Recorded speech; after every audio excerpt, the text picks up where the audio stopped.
Welcome to the Tech Optimist, the podcast where innovation meets impact. I'm your host, Samantha Herrick, and together we'll explore the groundbreaking technologies and visionary ideas shaping our world. Whether you're an entrepreneur, investor, or just curious about the future, this is your space to be inspired and informed. Welcome to episode 81 of the Tech Optimist, a 3 Breakthroughs episode. You gotta either get with that trend or you're going to be washed away and your risk and your job is at risk. That's Naren Ramaswamy, Senior Principal here at Alumni Ventures. More people than ever are having their lives changed for the better by using these drugs. You know him and you love him. That is Mike Collins, founder and CEO at Alumni Ventures. And that's me. My name is Sam, and I am the guide, host, and just tech note writer for this show. You'll be hearing a lot from me today.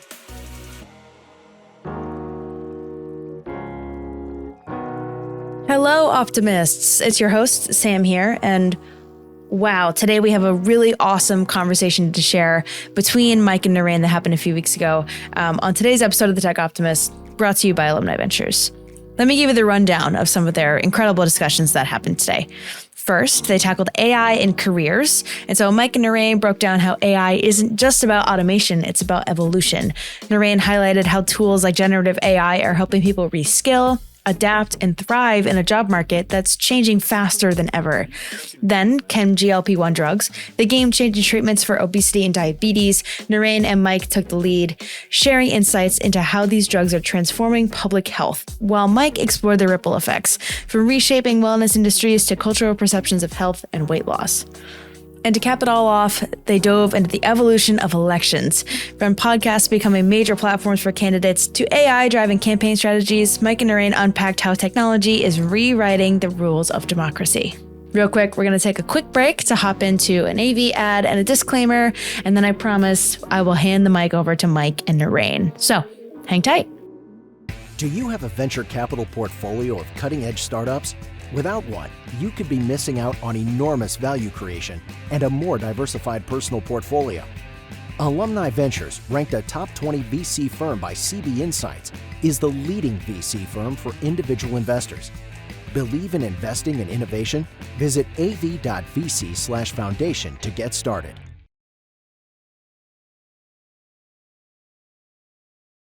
As a reminder, the Tech Optimist podcast is for the informational purposes only. It is not personalized advice, and it is not an offer to buy or sell securities. For additional important details, please see the text description accompanying this episode. Hi, I'm Mike Collins. I'm the founder and CEO of Alumni Ventures. I'm here again with Naren. We're talking about tech breakthroughs.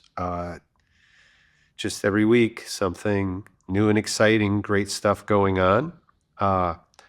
We get together to share what we see through the lens of venture capital and entrepreneurship and technology, with the hope it helps our community, our investors, and the public have a prepared mind as these technologies break through and come forward. They have the potential to impact all of our lives, personally and professionally. And I just love to talk about it. So, Naren, good to see you. Good to see you, Mike. Excited to dive into this week's breakthroughs. Yeah, what's on your mind? Well, it'd be remiss to not touch on AI again to begin with, Sure. and particularly around careers and how they will change in the AI era.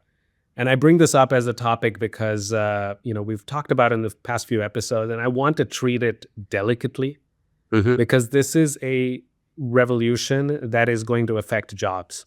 Right? Yep. On one hand, I want to be delicate about that because that has happened in the past and we've seen it. At the same time, because of, we have over 10,000 investors and large following. So it's important to also, it's our responsibility, I think, to educate folks and let them be prepared for what's coming. And so I bring this topic up as a service for that and to help people be prepared for what's coming. And Y Combinator released a video about the progress of AI. And the insight is that basically AI is like Moore's law.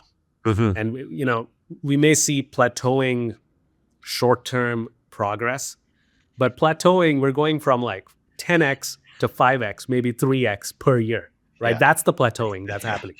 And we've seen what's happened with Moore's Law over the past 20 years. And as far as I can tell, people have been saying for 20 years Moore's Law is going to die. Hasn't happened yet. And I expect the same to be the case for AI, because there's always going to be this continuous reinvention. So today we are going to spotlight a video from Y Combinator's YouTube channel entitled "The AI Future Has Arrived and What You Should Do About It."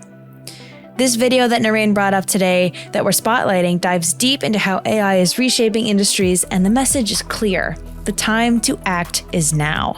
The hosts, Dalton and Michael, outline why AI is working and urges us to leverage this knowledge. Looking back, early adopters of major tech revolutions like the first iPhone or Bitcoin gained incredible advantages. Now, AI is offering the same kind of opportunity. So what should you do? Whether you're launching a startup, looking to upskill, or choosing the right company to work for, the key is to act. Learn the tools, become a user, and prepare for a future where these skills will be indispensable. Don't miss your chance to be part of this movement. AI is a wave to ride. And as the host said, don't just sit on this knowledge, change something. So without further ado, here are a few snippets from that video from Y Combinator. If you just look at the rate of change and the rate of new models coming out and new techniques, it doesn't seem like we've hit the scaling wall. And again, if you believe that, which I happen to believe, and you just project forwards, this stuff is going to get better and better. Hello, this is Dalton plus Michael, and today we're going to talk about AI. It's officially blowing our minds. AI's working. What have you seen? Yeah. If you were watching this video, you probably also agree that AI is working. You have the knowledge, but are you leveraging this knowledge? Like, if you are living in the future yourself, what should you be doing differently knowing what's coming, right? How can you prepare for the future? What's interesting is that we've seen stuff like this happen before. We lived through the first static web pages. We lived through the dynamic web apps. We lived through smartphones happening. We lived through Bitcoin happening. Knowing that this is not a fad, but a trend early is maybe one of the most strategic things you can know. So like, if you're watching this video, you have a gold mine, literal gold mine of insight on how the world's going to change. First, if you were ever interested in starting a company, I can't really imagine a better time. I would argue that like most of the best companies were created after this kind of tech sea change, seeing the sea change and then dreaming what we could do with it.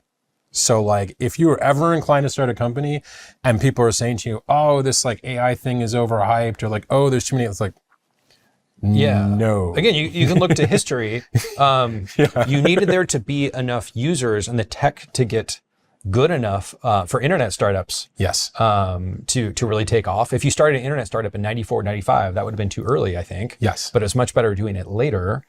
Same with all these other platform shifts, is there's now enough of an install base.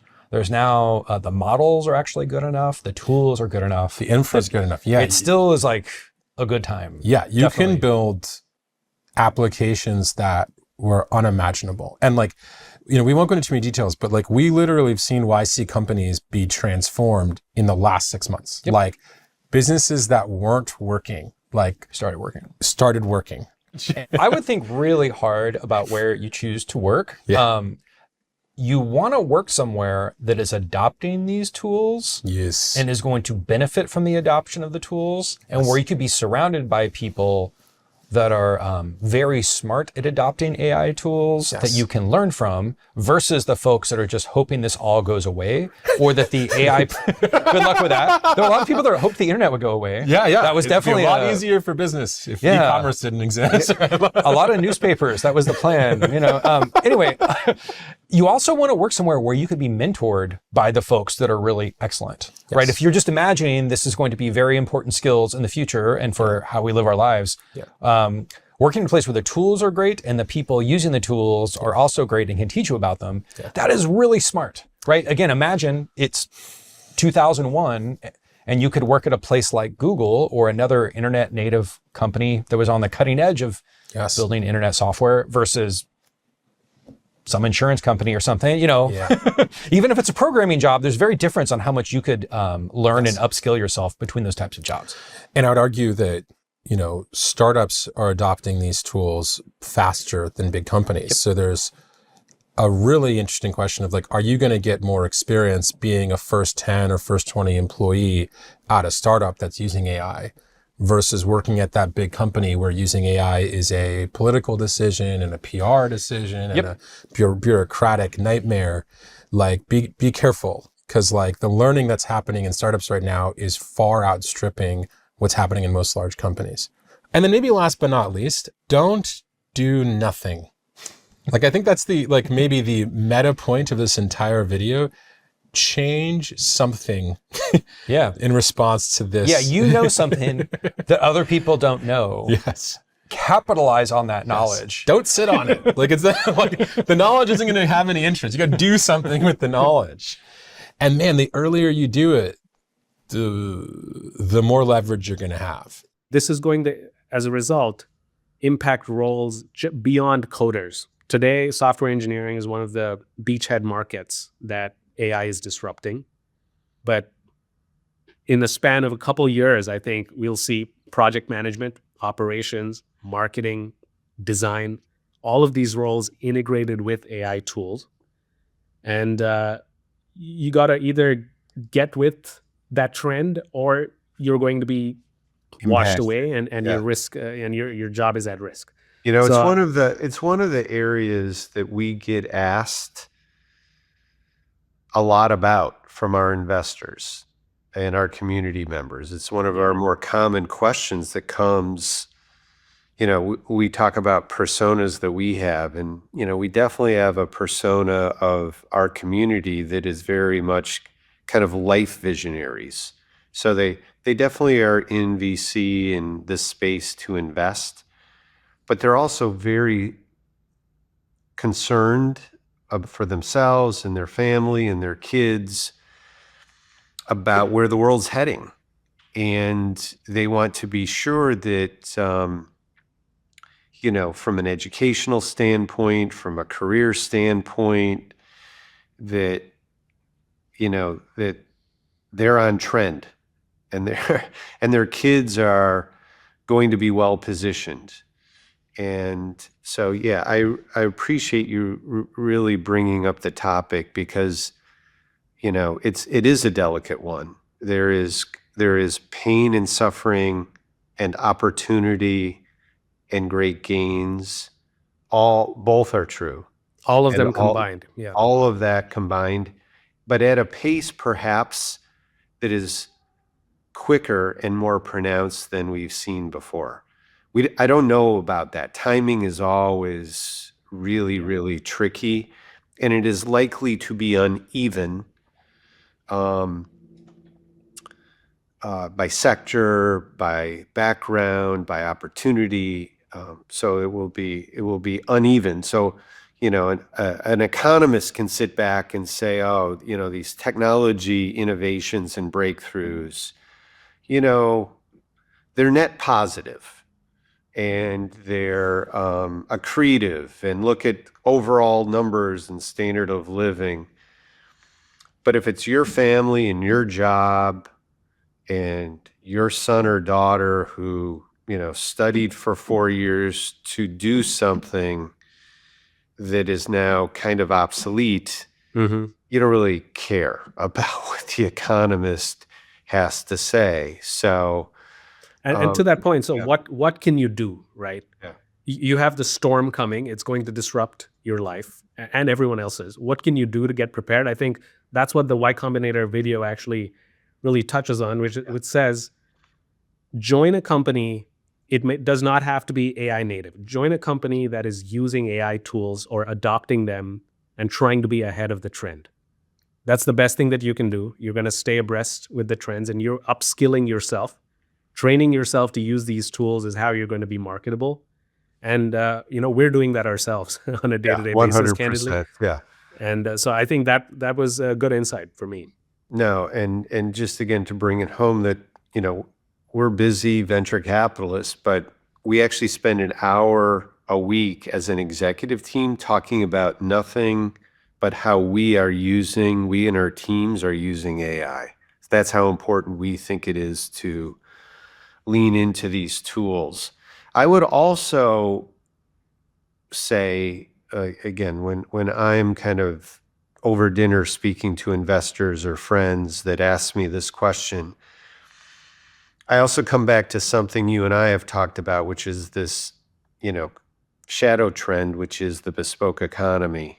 And the fact that there are certain things that I think are here to stay, at least in the medium term, that are fairly fundamental to being human. And those are things that, are in person. Those are things that are bespoke and have a story behind them and craftsmanship behind them. And, I think humans crave those things. And as our society increasingly kind of becomes driven by AI and robots and new forms of high technology, I think that's going to free us and also pull us to the counter things, the more human things. People work in a high-tech lab all week, and then on the weekends they want to go for a hike, kind of thing. Or they'll have kind of high-tech meals made all week, delivered to their doorstep, customized to their genome. And then on Saturday morning they want to, go apple picking. So I think that's also something to keep in mind, is some of these skills that one develops that are kind of natively human, about empathy and communication and salesmanship and making people, laugh and cry, and storytelling. I think those things are really, really powerful as well. So a couple of tips. And then just be open-minded and be flexible. That I think is also something that we all have to think about professionally going into this next decade, is, the humility of not being able to predict the future and where things are headed, but just being curious and leaning in. I was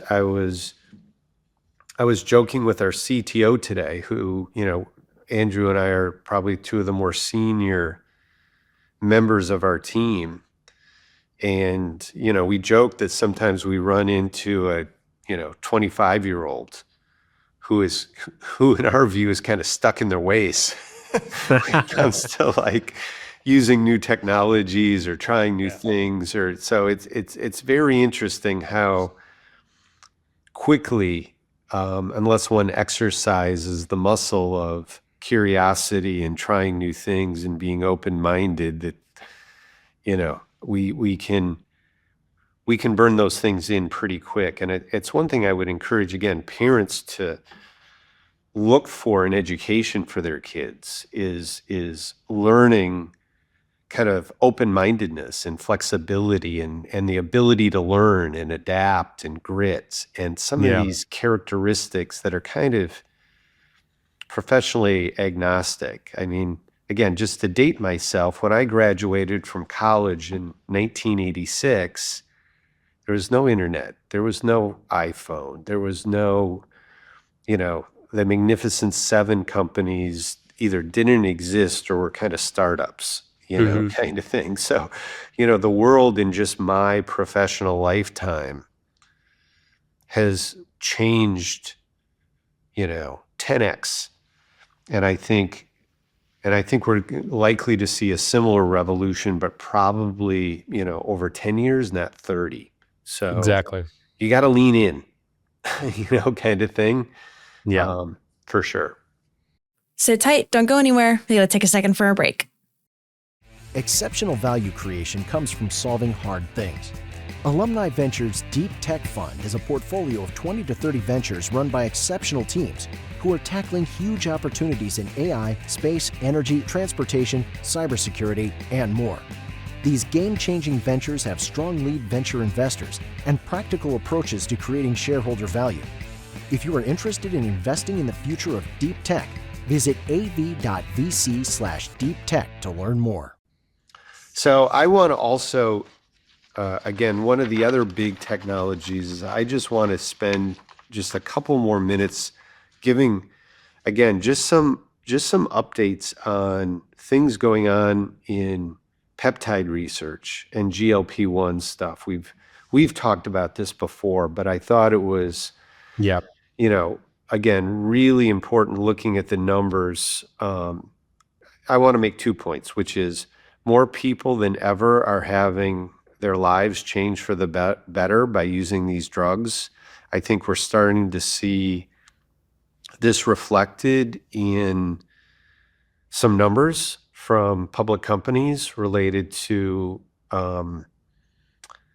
things taking place with people's diet and exercise. And, I think it is still very uneven. I think there is clearly, and we're talking here about the Zepbounds and Manjaro class of peptides that really help with sugar issues, and weight loss for sure is the main one. And that we just have a society that, probably a third of the country has health issues related to being overweight. And we're seeing just very effective results, but the drug being expensive, not always insured, that this is not getting to people at the pace that we'd all like to see. But again, I think that is a matter of time. I think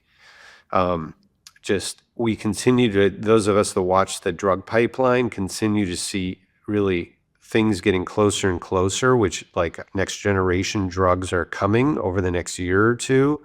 And again, I think we're seeing more and more data coming out about other health benefits that seem to be, it's preliminary, but that seem to be independent of the benefits from the weight loss and the blood sugar control. And so, we're looking at things related to a lot of things that are related to inflammation, which is, again, one of the huge categories of pain and suffering, are autoimmune diseases. We're seeing things related to brain function. Again, preliminary, we haven't quite teased apart how much of this is related to things that are going on with weight loss, because we know being at target weight and having good blood sugar control definitely affects cancer, heart, brain, all these kinds of health. But I just, again, wanted to let everybody know that, this is something we were on early. It's proven to be true. Research is continuing to expand, and the pipeline is super exciting here. So while we're all talking about AI, and since the election, there's also been a huge bit of activity and interest coming back into the whole blockchain space for sure. And so this is a little bit out of the news, but as far as like the impact on people's lives, I just, can't state enough how I've just seen it firsthand, myself, within my family, within our company, that this has been really positive and really transformative for people. And and I'll just mention one other aspect that I've observed, which is more just kind of anecdotal in the people in my universe that have effectively used this for these purposes, is there definitely seems to be really powerful flywheel effects mentally. So as people lose weight, I just see, and maybe their knees stop bothering, maybe they're sleeping a little bit better, maybe they're having fun exercising, buying a new wardrobe. It creates a real positive feedback cycle around wanting to exercise more, eat better, sleep better, maybe, cut back on their drinking a little bit. They just generally are more I think in the same way we can all have experienced or imagined how these negative flywheels can happen. Yeah. Where, something happens in your life, you set your back, you stop exercising, you feel worse, you don't sleep as well, that those things can spiral. But I think this is potentially a really powerful kickstart therapeutic on the positive side for people that have a variety of issues where they just need help. And I will also say, not only within the GLP-1 kind of class of peptides, which are, basically just kind of short amino acid chains, just, a little shorter than a full protein. But there's a lot of peptide research.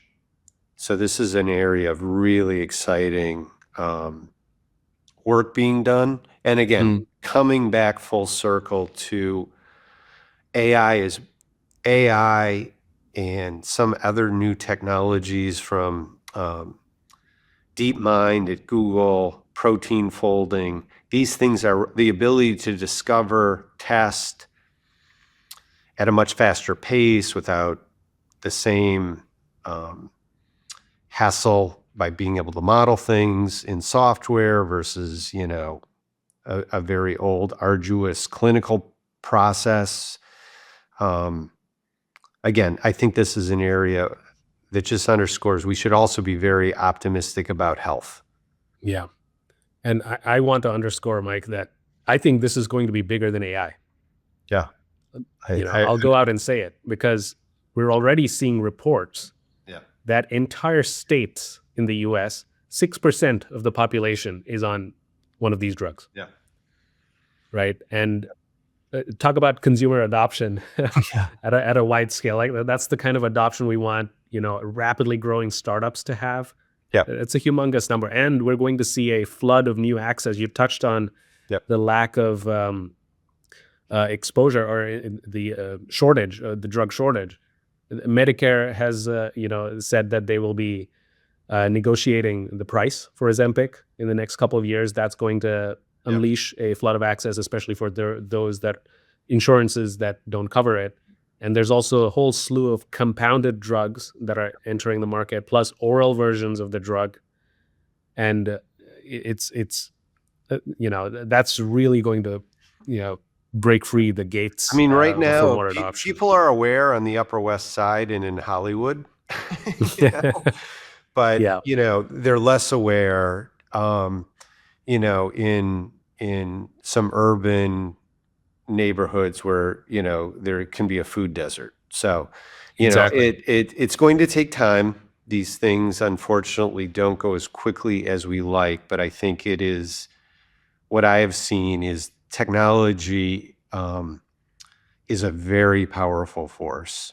And, we have seen drugs before, but I don't know if my lifetime I've seen as drug. If you have a class of drugs that it can allow people in a relatively straightforward and relatively safe way, especially versus cost-benefit analysis, allow people to be at a healthy weight, and all of the primary, secondary, tertiary benefits that come with being at a target weight, physically, psychologically, all of the above, it is very, very powerful. So I think it's a bold prediction about it, but I think, my parents always said, if you don't have your health, you don't have anything. And so if we can give more of the 100 million Americans that struggle with this a solution, I don't think there's frankly anything more important that our government, our society, our nonprofits can do is to help people learn about it with a doctor and gain access to this class of miracle drugs. So, okay. Yeah. That's a Want to talk pertinent about, topic. the big elephant in the room. The 2024 election is in the books. Yeah, I'd love to touch on that. Last week, we talked about Kalshi, the betting platform, which predicted the result way better than pollsters did. Yeah. And this week, Scott Galloway published a piece called The Podcast Election. Yeah. Talking Smart. about how podcasting is now the platform. Both candidates used podcasting as the platform to reach classes of voters that they couldn't have reached otherwise. And also, this is a shift in influence from TV to podcasts. Again, another technological medium that has now become the medium for these candidates to reach audiences. So you have minimal barriers, you have maximum reach, and it touches on the whole attention economy, which we're seeing with TikTok, Instagram Reels, and it's quite intimate. And you can think about how personalization algorithms at these large tech companies can even further expand the reach for these candidates. So it's fascinating. This is, again, another delicate topic, right? For sure. Like the election has personal implications for many different people in many different ways. And so we're not taking a political stance here. We're just highlighting that tech is having impact in not just AI or healthcare. This is literally in the election, which is not something you would necessarily think technology would touch, but it has become front and center for these candidates and candidates of the future. We can think about what elections would look like 10 years from now, with the proliferation of AI and algorithms that would help people reach, parties reach folks that they haven't been able to reach before. And overall, this, I guess, it can be good or bad, but it provides, it just expands free speech and reach. I think it's inevitable and it's coming. The 2024 election will go down in history for many reasons, but one standout trend was the rise of podcasts as a political battleground. So now let's talk numbers. Over 135 million people listen to podcasts monthly, and more than 100 million Americans tune in weekly, a 31% increase from 2023 alone, according to Edison Research. Clearly, this isn't just a niche hobby, it's a cultural movement. Podcasts offered a unique advantage, long-form, nuanced conversations that connected with politically engaged listeners.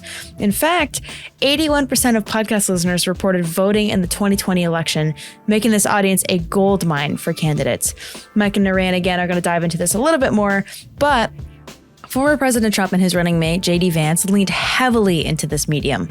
Together, they appeared on over 20 podcasts since June 2024, and their top 14 podcast features amassed nearly 69 million views on YouTube. Kamala Harris and Tim Walz weren't far behind, completing more than 10 podcast interviews in a single month.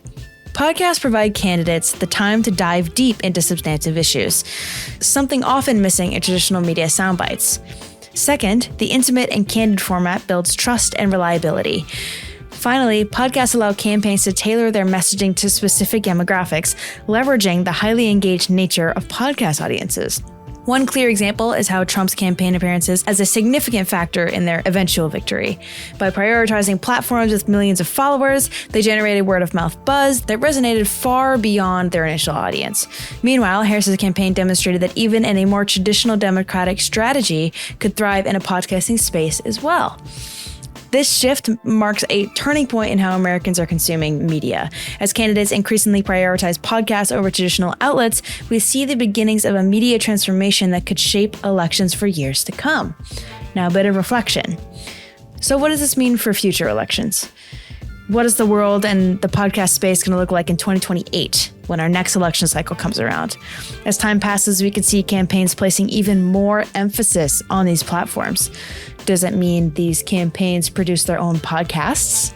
Do they take their own spin on how to truly decide and form the message they want to get across?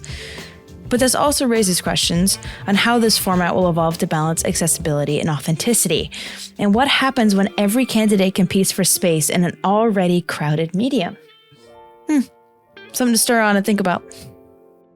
Yeah, no, again, one can always look at history too, and and on communicating, right? Whether that be the political careers that were made, but from those who were able to master the radio, right? Yeah. Or even going back further to those that were really good stump speech. Literally, Lincoln is a stump speech speaker. Part of the reason he became president, he was good in that technology form, right? Right. And then you go to the radio, and you had a generation of people, good and bad, who were masterful on the radio. Churchill, FDR, those kinds of things were very, very effective. You think about Reagan being the television president. And, I think one can make a strong case that, Trump was the Twitter guy the first time around.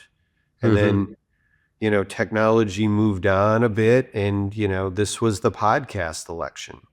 And so, I do think this idea of technology, disruptive technology. I mean, if you look at some of the big podcasters in 2024, they're basically people that got fired from traditional media, and, you take, I don't know, Tucker Carlson's like a top 10 person, and it's like, he got fired from Fox. So it's like, this is not unusual with disruption, right? It's often a disruptive technology is thought of as the Clayton Christensen, it was the rebar of the steel industry, the part of the market that nobody wants. It's fringe, it's a toy. I mean, again, over 30 years, I just hear this and see this pattern over and over. The goofy, funny, not to be taken serious technology is the one that, is disruptively accessible, cheaper. Putting together a podcast requires not much compared to a television show or a radio show. And I think running a political campaign is also kind of a marketing exercise. So again, without, getting into presidential politics at all, it's like, it is a marketing job. Yeah. And part of being a marketer in 2024, as you point out, Naren, it's an attention economy. You have to be where people are. And people are, and Scott, I think, may have pointed this out in his article, that, people watching network television, the average age is like 70 years old. And it's the reason that the only thing it's why a bunch of pharmaceutical commercials on those shows, because that's who's watching it, and younger people, kind of the prize marketing demographic, they're streaming, they're on YouTube, they're listening to podcasts as they are on the train or they go exercise. And it just is the way the world is. And, the advantage of it, I think, from a lot of standpoints is you can do great targeting because there's a million podcasts. It's very long form. So, you can get in and have deeper, longer conversations. They can be broad, they can be general, they can be super niche. And the barriers to entry are very, very low. Now, a lot of the economics accrue to the top few percentile, but it definitely is a democratization trend.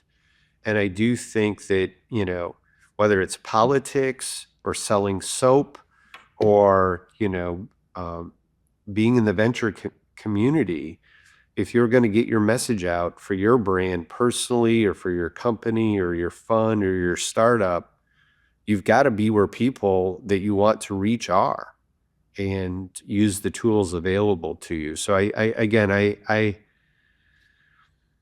tend to, again, view politics through the lens of entrepreneurship and disruption in business and technology. Is just the way I'm wired. But I think there was some really good examples of good and bad marketing, people using the new disruptive technologies better than others.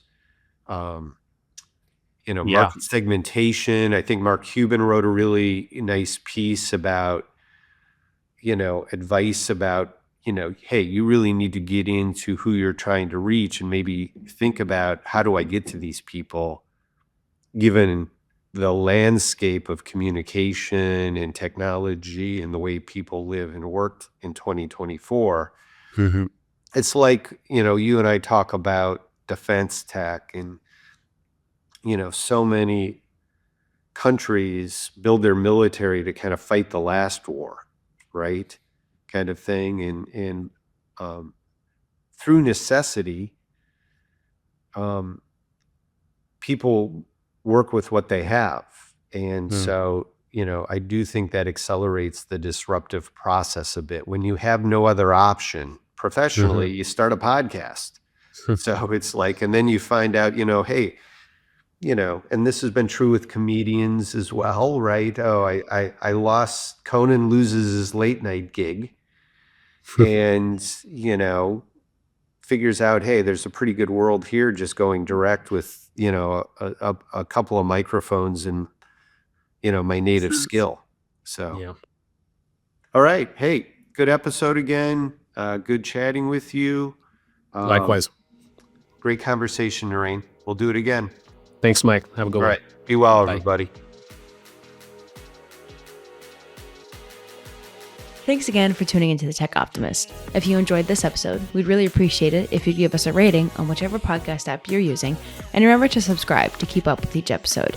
The Tech Optimist welcomes any questions, comments, or segment suggestions, so please email us at info@techoptimist.vc with any of those, and be sure to visit our website at av.vc. As always, keep building.